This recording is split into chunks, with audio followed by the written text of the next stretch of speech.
ഈശോയുടെ തിരുഹൃദയത്തോടുള്ള സ്നേഹമാണ് പൗരോഹിത്യം എന്നാണ് വിയാനി പുണ്യവാളൻ പറഞ്ഞിരിക്കുന്നത്.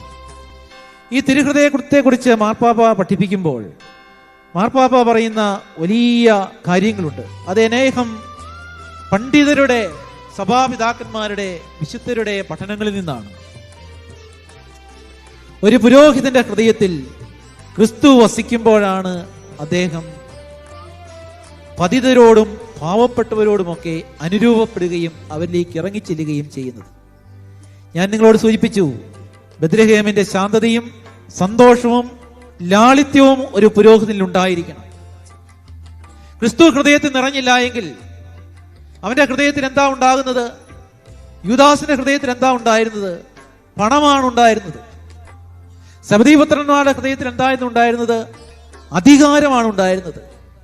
യൂദാസ് തന്റെ ഹൃദയത്തിൽ ഉണ്ടായിരുന്നതിനെ അതിജീവിച്ചില്ല, സബദീപുത്രന്മാർ അതിനെ അതിജീവിച്ചു. സബദീപുത്രന്മാരെ യാക്കോബും യോഹന്നാനും ഈശോയുടെ ശിഷ്യന്മാരായി സുവിശേഷം പ്രസംഗിച്ചു. യാക്കോബ് ഈശോയുടെ ശിഷ്യന്മാരിൽ ആദ്യത്തെ രക്തസാക്ഷിയായിട്ട് മാറി. പ്രിയപ്പെട്ടവരെ, ഇന്നും അനേകം പേർ രക്തസാക്ഷികളായി തീരുന്നുണ്ട്. പ്രിയപ്പെട്ടവരെ, എവിടെ നിന്നാണ് രക്തസാക്ഷികൾ ഉത്ഭവിക്കുന്നത്? രക്തസാക്ഷികൾക്ക് ധൈര്യം ലഭിക്കുന്നത് ഈശോയുടെ ഹൃദയത്തിൽ നിന്നാണ്. പൗരോഹിത്യം എന്ന് പറയുന്നത് ഈശോയുടെ തിരുഹൃദയത്തോടുള്ള സ്നേഹമാണ്. ഇവിടെ ഇരിക്കുന്ന മാതാപിതാക്കള് നിങ്ങളുടെ ഭവനങ്ങളിൽ തിരുഹൃദയ ഭക്തി നിങ്ങൾ വളർത്തിയെടുത്ത് നോക്കിക്കേ. നിങ്ങളുടെ മക്കളിൽ ദൈവവിളി അങ്കുരിക്കും.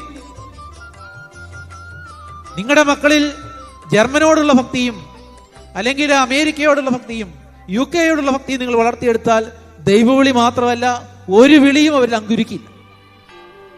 ഭക്തരായിട്ട് നമ്മുടെ മക്കളെ വളർത്തണം. അപ്പോൾ അവർ വൈദികരായാലും സമർപ്പിതരായാലും നല്ല വൈദികരും നല്ല സമർപ്പിതരുമാകും.